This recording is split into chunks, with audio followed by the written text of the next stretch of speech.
फार व्यवस्थित ऐका। आज आहे पांडुरंगाच्या चरणी आज एकादशी आहे आणि आपले माजी मुख्यमंत्री एकनाथजी शिंदे पंढरपूरला, त्यांना पंढरपूरच्या मंदिरात म्हटलेला कर्जमाफी होणार। पहिले काय स्टेटमेंट होते यांचे बोलणे, यांचे काय वक्तव्य होतं, योग्य वेळी करू, सध्या योग्य वेळ नाही आहे। मुख्यमंत्र्याचे जर 8 काढले ना त्याच्यासाठी स्पेशल पत्रकार परिषद घेतली।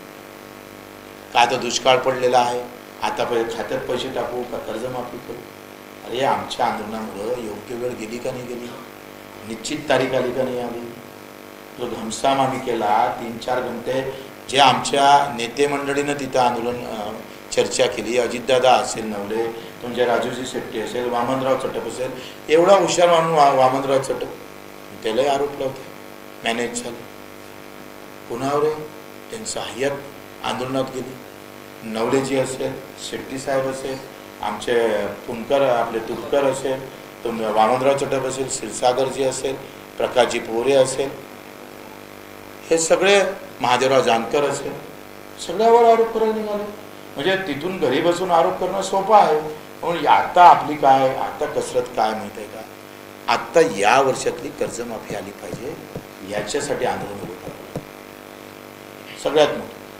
आणि दुसरी काय अडचण आहे का, 31 मार्च 2025 पर्यंत जर कर्ज भरलं नाही आणि कर्ज माफ नाही झालं तर मग कसं? तर त्याच्यासाठी ह्या 31 मार्च पर्यंत एक मोठं आंदोलन।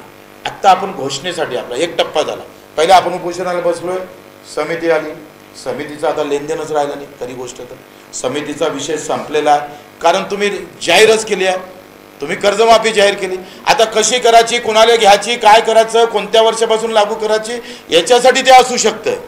पण आपण त्या समितीचं अस्तित्व संपलेलं आहे, लक्षात घ्या। का संपलेलं आहे? कारण 31 जून 2025च्या पूर्वी, 26च्या पूर्वी आम्ही कर्जमाफी करणार आहोत। म्हणजे कर्जमाफीची घोषणा झाली का नाही झाली? याला कर्जमाफीची घोषणा म्हणणार नाही का तुम्ही? घोषणाच करून टाकली आपण। आंदोलनाच्या कमी वेळामध्ये, कमी ताकदीमध्ये सरकारला आपण घोषणा करायला भाग पडलेलं आहे। आता त्याच्यात कोण कोण यातलं आलं पाहिजे, त्याचे आमचे यावर्षीचा कर्जदार कसा आला पाहिजे, किंवा ते थकीत कर्ज त्याला आता काय, आता एक दुसरा एक मी RBIचं सर्क्युलर आणलं। RBIचं काय म्हणतंय? RBI हे म्हणतं